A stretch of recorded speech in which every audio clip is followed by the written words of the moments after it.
শবে বরাতে মূলত কি কি আমল আছে? শবে বরাতে কি কি আমল আছে ভাই? শবে বরাত নিয়ে আমাদের মধ্যে ভুল ধারণা আছে, এমনকি 12 রাকাত নামাজ পড়ার নিয়ম আছে। এই আমল সঠিক কি? লাইলাতুন নিসফি মিন শাবান প্রচলিত শবে বরাত উপলক্ষে আমাদের করণীয় কি? বিশেষ করে এই রাতে মসজিদে ওয়াজ মাহফিল, দোয়া দুরূদ, ইবাদত বন্দেগী এবং নানা ধরনের খানাদানার আয়োজন করা হয়। কোরআন সুন্নাহর আলোকে এগুলো ঠিক কিনা জানালে উপকৃত হবে। শবে বরাতে কি ভাগ্য নির্ধারণ হয়? ভাগ্য নির্ধারণের রাতে যেন আমার ভাগ্যে ভালো কিছু লেখা হয়, তার জন্য কি আমল আছে? লাইলাতুন নিসফি মিন শাবান প্রচলিত শবে বরাত উপলক্ষে আমাদের করণীয় কি? বিশেষ করে এই রাতে মসজিদে ওয়াজ মাহফিল, দোয়া দুরূদ, ইবাদত বন্দেগী এবং নানা ধরনের খানাদানার আয়োজন করা হয়। কোরআন সুন্নাহর আলোকে এগুলো ঠিক কিনা জানালে উপকৃত হবে। ভাইরা আমার, লাইলাতুন নিসফি মিন শাবান যেটাকে আমরা শবে বরাত বলি, এই লাইলাতুন নিসফি মিন শাবানে আল্লাহ তাআলা হিংসুক এবং মুশরিক ছাড়া বাকি মানুষদেরকে, বাকি মুসলমানদেরকে আল্লাহ তাআলা সাধারণ ক্ষমা ঘোষণা করেন মর্মে একটা হাদিস আছে। এছাড়া আরো বেশ কিছু হাদিস আছে যেগুলোর কোনো না অনেকগুলো সনদের মধ্যে কিছুটা দুর্বলতা আছে, কিন্তু মোটের পরে এ রাতের ফজিলত সুসাব্যস্ত এবং প্রমাণিত। কিন্তু এর মানে এই নয় যে এই রাতকে কেন্দ্র করে আমরা যা করি আমাদের দেশে তার সব সঠিক। আমাদের দেশে লাইলাতুল বরাতে মানুষের যে ভিড় মসজিদগুলোতে, এটা তো ভালো জিনিস যে মানুষ মসজিদে আসছে, কিন্তু অন্যদিন না এসে এই রাতে বেশি আসার কারণটা কি? লাইলাতুল কদর বেশি ফজিলতপূর্ণ নাকি এই রাত বেশি ফজিলতপূর্ণ? লাইলাতুল কদরের সাথে কোনো তুলনা চলবে? সেই রাতে মানুষ কি এত বেশি ইবাদতের চেষ্টা করে? তাহলে এই রাতে এত বেশি চেষ্টার রহস্যটা কোথায়? রহস্য হলো আমাদের দেশে মানুষ মনে করে যে এই রাতে ভাগ্য ঠিক হয়, অতএব সারা বছর যাই করি না করি এই একটা রাত মসজিদে গিয়া আল্লাহ বিল্লাহ করে যদি সারা বছরের ভাগ্যটা ঠিকঠাক করা যায়, এরপর আর মসজিদে যায় কেনা। এই চালাকি করলে কি ভাগ্য ঠিক হয়ে যাবে? ভাইরা আমার, লাইলাতুন নিসফি মিন শাবানকে কেন্দ্র করে বহুবিধ বিদআত, বহুবিধ বাড়াবাড়ি, বহুবিধ কুসংস্কার আমাদের সমাজে আছে। এক সময় তো প্রচুর পরিমাণ পটকা ফুটাফাটি চলতো। আলহামদুলিল্লাহ, প্রশাসনের ভাইয়েরা প্রতি বছর নিষেধাজ্ঞা আরোপ করেন এবং এটা অনেকটা কমেছে, যেটা আমাদের নিরাপত্তা হুমকির মধ্যে আমাদেরকে ফেলে। দ্বীনের নামে আমরা কখনো সেগুলো করতে পারি না। অনেক মসজিদে আলোকসজ্জা করা হয়। আলোকসজ্জা তো আপনি এমনিই করেন সারা বছর, কিন্তু এই রাতকে কেন্দ্র করে আলাদা করে আলোকসজ্জা করা, এই রাতকে কেন্দ্র করে ওই যে হালুয়া রুটি খাওয়ার একটা ব্যাপার এখনো আমাদের দেশে কোথাও কোথাও আছে। অনেকে মনে করে নবীজির দাঁত মোবারক শহীদ হয়েছেন উহুদের ময়দানে, তো তিনি হালুয়া খাইছেন, সেজন্য আমরা ভালো দাঁতে হালুয়া খাই। নবীজির দাঁত ভাঙা হালুয়া খাইছেন, আমাদের আস্ত দাঁতে আমরা কি খাই? হালুয়া খাই। আপনার বাপের ঠ্যাং ভেঙে গেছে, উনি একটা লাঠি দিয়া খোড়ায় খোড়ায় হাঁটে, আপনার আস্ত ভালো দুইটা ঠ্যাং আছে, আপনি বাপের মহব্বতে বলছেন বাবা তোমার পাওটা ভেঙে গেছে, সেই মহব্বতে আমি আমার ভালো পাও নিয়ে লাঠি দিয়ে আমি খোড়ায় খোড়ায় হাঁটতেছি। কি বলেন? বাপ খুশি হবে? খুশি হবে? বলবে এটা তো বেয়াদবি, তামাশা করতেছো আমার সাথে, আমার ভেঙাইতেছো। নবীজি সাল্লাল্লাহু আলাইহি সাল্লাম দাঁত মোবারক শহীদ হয়েছে বাতিলের বিরুদ্ধে জিহাদ করতে গিয়ে। আপনি বাতিলের সাথে আঁতাত করবেন আর হালুয়া খায়া নবীজির সুন্নত আদায় করবেন, এর চেয়ে বড় হাস্যকর জিনিস আর হতে পারে না। অতএব সব ধরনের বাড়াবাড়ি কুসংস্কার আমাদের বন্ধ করতে হবে। এমনকি এই রাত উপলক্ষে মসজিদে দোয়া দুরূদের জন্য সমবেত হওয়া, এ রাতে মানুষকে ডাকাডাকি করে একেবারে এ রাতের ফজিলতের জন্য মসজিদে সবাই একত্র হওয়াকে যারা জরুরি মনে করেন, তারাও ভুলের মধ্যে আছেন। ব্যক্তিগত ইবাদতে আল্লাহর ক্ষমা পাওয়ার জন্য চেষ্টা করতে পারেন, সেটা ভিন্ন বিষয়। আল্লাহ আমাদেরকে বুঝার তৌফিক দান করুন। শবে বরাতে মূলত কি কি আমল আছে? শবে বরাতে কি কি আমল আছে ভাই? শবে বরাত উপলক্ষে ওই রাতে করার জন্য হাদিসে আলাদা করে এই আমল, এই নামাজ, এত সূরা, এতবার, এরকম কোনো কথা কোনো বিশুদ্ধ হাদিস দ্বারা প্রমাণিত না। কিন্তু আমরা অনেকে মনে করি শবে বরাতের নামাজ এত রাকাত, প্রথম রাকাতে অমুক সূরা এতবার, দ্বিতীয় রাকাতে তমুক সূরা অতবার, এরকম একটা গদবাদা সিস্টেম আমরা অনেকে বানাই নিছি না? এগুলোর কথা কোনো হাদিস দ্বারা কিন্তু প্রমাণিত না। হাদিসের নামে, ইসলামের নাম মন গড়া কিছু করলে সেটা কিন্তু জায়েজ হবে না। তাহলে আমি কি করতে পারি? মধ্য শাবানের রাত, যেটাকে আমরা শবে বরাত বলি, এই রাতে আল্লাহ তাআলা বান্দাদেরকে সাধারণ ক্ষমা ঘোষণা করেন। এই রাতের একেবারে কোনো মর্যাদা নাই, ব্যাপারটা সেরকম না। মর্যাদা হলো যে আল্লাহ তাআলা বান্দাদেরকে সাধারণ ক্ষমা ঘোষণা করেন। তবে যার ভিতরে অন্যের প্রতি হিংসা আছে, শত্রুতা আছে, তাকে আল্লাহ মাফ করেন না। আর যে শিরকে লিপ্ত, আল্লাহ তাকে মাফ করেন না। আপনি মাজারে সিজদা করেন আর শবে বরাতে সারা রাত মসজিদে সিজদা করতেছেন, আর কান্নাকাটি করতেছেন, লাভ নাই, কারণ আপনি শিরকে লিপ্ত। সব রাতের সাধারণ ক্ষমা বা মধ্য শাবানের রাতের সাধারণ ক্ষমার মধ্যে আপনি পড়বেন না। এই জন্য সব রাতে আল্লাহ তাআলা সাধারণ ক্ষমা যদি আপনি পেতে চান, তাহলে আপনার কি করতে হবে?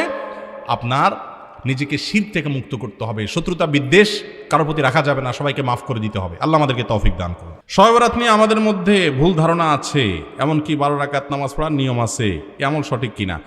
আমি একটু আগেই বলেছি, শবে বরাতের নির্দিষ্ট কোনো নামাজ, নির্দিষ্ট কোনো রাকাত সংখ্যা, নির্দিষ্ট কোনো আপনার পদ্ধতি, এগুলো কোনোটা কোনো হাদিস দ্বারা প্রমাণিত না।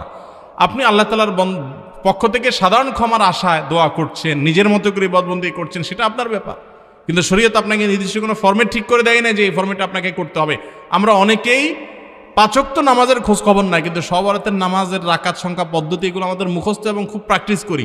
এর অন্যতম কারণ হলো আমরা মনে করি ওই রাত্রে ভাগ্য ঠিক হয়। অতএব এই রাত্রে যদি আল্লাহর কাছে একটু দোয়া দরুদ করে নামাজ কালাম পড়ে ভাগ্যটা নিজের পক্ষে করে নেওয়া যায়, তো আবার আগামী 1 বছর যা মনে চায় করব। বাংলাদেশের সবচেয়ে বেশি মানুষ মসজিদে আসে কোন রাতে? শবে বরাতে। মসজিদে মানুষ আসছে, এটা তো খুশির কথা, কিন্তু কথা হলো ওই রাতেই কেন বেশি আসে, অন্য সময় আসে না কেন? কাহিনী কি? কারণ মানুষ মনে করে ওই রাতে ভাগ্য ঠিক হয়।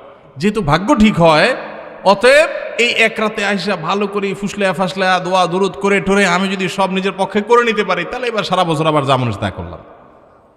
একজন এলাকার এখানে চেয়ারম্যান সাহেব আছেন, এলাকার যারা জনপ্রতিনিধি সারা বছর যারা তার কাজ করে তাদেরকে তারা সুযোগ সুবিধা দেয়, তাই না? ভোটের সময়, নির্বাচনের সময় কোনো সময় তোমার চেহারা দেখা যায় না, চান্দু রিলিফের চাইলে আসা পরে তুমি এসে হাজির হয়ে গেছো ভাগ নেওয়ার জন্য। কি বলেন, চেয়ারম্যান সাহেব তারা খুব পছন্দ করে দিবে না দৌড়ানে দিবে?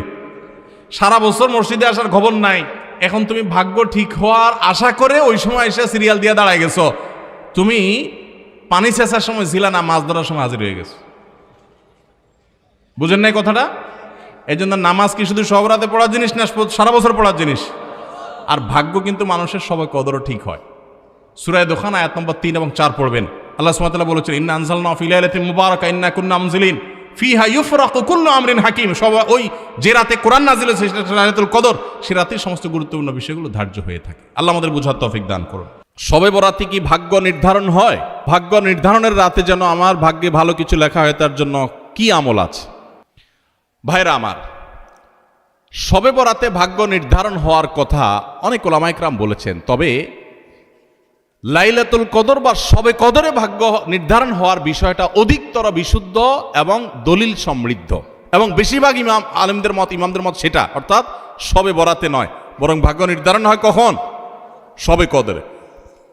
অনেক ওলামায়ে কেরাম সমন্বয়ের চেষ্টা করেছেন, কিন্তু বেশিরভাগ দলিল প্রমাণগুলোর দিকে তাকালে এবং বেশিরভাগ ইমামদের মত হলো, বড় বড় মুফাসসিরদের, ইমাম কুরতুবী রাহমাতুল্লাহ আলাইহি, বড় বড় তাফসীরবিদদের মত হলো যে মানুষের সারা বছরের ভাগ্য আল্লাহ নির্ধারণ করেন শবে কদরে। যাই হোক, যখনই আল্লাহ রাব্বুল আলামিন ভাগ্য নির্ধারণ করেন, বিশেষ শবে কদর ঠিক করেন, তার দলিল কি? কোরআনে কারিমে একটা সূরা আছে, নাম হলো সূরা দুখান, আয়াত নম্বর 3 এবং 4। এটার বাংলা অর্থ দেখে নেবেন। আল্লাহ বলেছেন, ইন্না আনজালনাহু ফি লাইলাতিন মুবারাকা ইন্না কুন্না মুনজিলিন। একটি বরকতময় রাতে আমি কোরআন নাজিল করি, ফিহা ইউফরাকু কুল্লু আমরিন হাকিম। সেই বরকতময় রাতে, যে রাতে কোরআন নাজিল হয়েছে, ওই রাতে সব গুরুত্বপূর্ণ বিষয়গুলো ধার্য হয়। বরকতময় রাতে যে কোরআন নাজিল হয়েছে, সেই রাত কোনটা? শবে বরাত না শবে কদর? কারণ কোরআনে সূরা কদরে আল্লাহ বলছেন, ইন্না আনজালনাহু ফি লাইলাতিল কদর, তাই লাইলাতুল কদরে কোরআন নাজিল হয়, আর সেই রাতে আল্লাহ গুরুত্বপূর্ণ বিষয়গুলো ধার্য করে। এখান থেকে বোঝা যায় শবে কদর ভাগ্য নির্ধারণ হয়। যাই হোক, যখনই হয়, আমরা ভাগ্যে যেন ভালো কিছু পাই, আমাদের ভাগ্য যেন সুপ্রসন্ন হয়, নসিবে যেন ভালো কিছু লেখা হয়, বাজেটে যেন ভালো কিছু থাকে, আমরা চাই না? কি করলে আমাদের নসিবে ভালো কিছু হবে? আমরা আজকে কয়েকটি আমলের কথা বলবো। নাম্বার 1, প্রথম আমল হলো ঈমান এবং তাকওয়ার চর্চা করতে হবে সারা বছর জুড়ে। এক রাত্রে যায় মসজিদে কান্নাকাটি করে আল্লাহকে এটি দোয়া দরুদ করে একটু ভাগ্য ঠিক করে সারা বছর আপনি টোটো করে ঘুরে বেড়াবেন, এটা বোকার স্বর্গে বাস করার সমান। এটা কখনো সঠিক বিষয় না, বরং আপনি ইবাদত বন্দেগী নেকামল সারা বছর জুড়ে করার চেষ্টা করবেন। আল্লাহ বলেছেন, ওয়ালাউ আন্না আহলাল কুরআ আমানু ওয়াত্তাকাউ লাফাতাহনা আলাইহিম বারাকাতিম মিনাস সামা। যদি কোন জনপদের লোকেরা ঈমান আনে আর তাকওয়া অবলম্বন করে, আল্লাহ বলেছেন তাদের জন্য আসমান থেকে আমি বরকতের সমস্ত দুয়ার খুলে দিব। এই জন্য আপনি আল্লাহর প্রতি ঈমান আনবেন এবং হারাম থেকে বেঁচে চলবেন, আল্লাহর নির্দেশগুলো মেনে চলবেন, আল্লাহ আপনার জীবনে বরকত দিবেন এবং আল্লাহ তাআলা আপনার ভাগ্যে ভালো কিছু দিবেন। সবচেয়ে বড় ভালো কিছু পাওয়া হলো মানসিক প্রশান্তি, সেটা আল্লাহ তাআলা দিবেন, জান্নাত তো আছেই। 2 নম্বর আমল হলো ইস্তেগফার করবেন। গুনাহ মাফ চাইবেন, আস্তাগফিরুল্লাহ ওয়া আতুবু ইলাইহি। যারা বেশি বেশি পড়ে আল্লাহ তাদের রিজিকে বরকত দান করে, ইনকামে বরকত দান করে। আল্লাহ বলেছেন ওয়া ইউমদিদুকুম বিআমওয়ালিন ওয়া বানিন, যারা ইস্তেগফার করে তাদেরকে আল্লাহ সম্পদ এবং সন্তান দিয়ে সমৃদ্ধ করেন, তাদের ভাগ্য ভালো কিছু হয়। এজন্য বেশি বেশি আস্তাগফিরুল্লাহ পড়বেন, আস্তাগফিরুল্লাহ আস্তাগফিরুল্লাহ, যত রকমের ইস্তেগফার আছে পড়বেন। 3 নম্বর হলো রেজা বিল কাজা, আল্লাহ যা দিয়েছেন এর উপর সন্তুষ্ট থাকবেন, আলহামদুলিল্লাহ বলবেন। যা পাইছি আলহামদুলিল্লাহ, আলহামদুলিল্লাহ বললে কি হবে? আল্লাহ বলেছেন লা ইন শাকারতুম লাযিদান্নাকুম, যদি তোমরা নেয়ামত যা পাইছো শুকর আদায় করে আরো বাড়ায় দিব। তাহলে আপনার ভাগ্যে যদি আরো বেশি কিছু থাকুক আপনি চান, তাহলে সেক্ষেত্রে আপনার শুকরিয়া আদায় করা শিখতে হবে। 3 নম্বর। 4 নম্বর হলো সাদাকা, দান সাদাকা। এটা বিপদ আপদ থেকে মানুষকে রক্ষা করে, মানুষের জীবনে বরকত এনে দেয়, এজন্য সাধ্য অনুযায়ী দান সাদাকা করা। 5 নম্বর হলো আল্লাহর কাছে দোয়া করা। কোন ভাগ্য আল্লাহ পরিবর্তন করে দেন দোয়ার মাধ্যমে। লা ইয়ারুদ্দুত তাকদির ইল্লা দোয়া, দোয়া এটা তাকদিরকে পর্যন্ত পরিবর্তন করে দেয়। কিছু কিছু তাকদির আছে পরিবর্তনশীল, এগুলো দোয়ার মাধ্যমে পরিবর্তনের জন্য দোয়া করতে থাকে, আল্লাহ আমার নসিবের জন্য ভালো কিছু থাকে, মন্দ কিছু থাকলেও তুমি সেটা দূর করে দাও, দোয়া করতে থাকা, তাহলে ভাগ্যে ভালো কিছু পাবেন। এবং 6 নম্বর হলো আত্মীয়তার বন্ধন রক্ষা করা। বুখারীর হাদিস, নবী সাল্লাল্লাহু আলাইহি ওয়াসাল্লাম বলেছেন মান সাররাহু আন ইউবসাতা লাহু ফি রিজকিহি আও ইউনসা লাহু ফি আথারিহি ফালিয়াসিল রাহিমা, যে ব্যক্তি চায় তার হায়াতে আল্লাহ বরকত দেখ, তার রুজিতে বরকত দেখ, সেজন্য আত্মীয়তার সম্পর্ক রক্ষা করে। চেষ্টা করব না ইনশাআল্লাহ। এই 6টা কাজ আবার আমি বলছি এক নজরে। 1, আল্লাহর প্রতি ঈমান আনা এবং তাকওয়া অবলম্বন করা, সারা বছর গুনাহ থেকে বেঁচে থাকা, 5 ওয়াক্ত নামাজ ইত্যাদি পড়া। 2, বেশি বেশি ইস্তেগফার পড়া। 3, আল্লাহ যা দিয়েছেন এটার পর আলহামদুলিল্লাহ বলা, তার নিয়ামত বাড়বে। 4, সাদাকা করা, সাধ্য অনুযায়ী দান করা। 5, আল্লাহর কাছে দোয়া করা, তাহলে আল্লাহ ভাগ্যে ভালো কিছু দিবেন। আর 6, আত্মীয়তার বন্ধন রক্ষা করা। এর পাশাপাশি চেষ্টা করবেন নামাজ শেষ ফাইদা কুদিয়াতিস সালাহ ফান্তাশিরু ফিল আরদি ওয়াবতাগু মিন ফাদলিল্লাহ, আপনি ছড়ায় পড়বেন রুটি রুজি তালাশ করার জন্য, আল্লাহ তাআলা বরকত দিবেন। চেষ্টাও করবেন, দোয়াও করবেন, ইনশাআল্লাহ আল্লাহ তাআলা ভাগ্যে ভালো কিছু দিবেন, ভাগ্য সুপ্রসন্ন হবে, নসিব ভালো কিছু আসবে। চেষ্টা করবেন ইনশাআল্লাহ। আমাদের দেশে কেউ মারা গেলে 40 বা জমাত খাওয়ানো হয়, এটা জায়েজ আছে কিনা? ভাইরা আমার, বাংলাদেশের সবচেয়ে শক্তিশালী বেদাত হলো এই বেদাত। এর চেয়ে বড় শক্তিশালী বেদাত এদেশে আর নাই। এই ঠিক ঠিক বলা মানুষ বহু লোক আছে জমাত খায় বেড়ান। এই বরগুনার আমাদের অফিসে কিছু স্টাফ আছে, বরগুনার 2-3 জন আমার পরিচিত। তো এরা, আমি শুনছি যে তাদের একটা গ্রুপ খুলছে, তারা ফেসবুকে না যেন হোয়াটসঅ্যাপে গ্রুপ খুলছে, জমাত খাওয়ার গ্রুপ। কোথায় কখন কে মরে, কোথায় কার মরার খাওয়ান হয়, ওই গ্রুপে জানাই দিলে সবাই দলে দলে সেখানে চলে যায়। এটা তারা এক এক ইউনিয়নের এক একজন মিলে এটা করছে, যাতে কোনো ইউনিয়নের জমাত যাতে মিস না হয়। তো ভাই, এটা হলো সবচেয়ে শক্তিশালী বিদআত। কেন?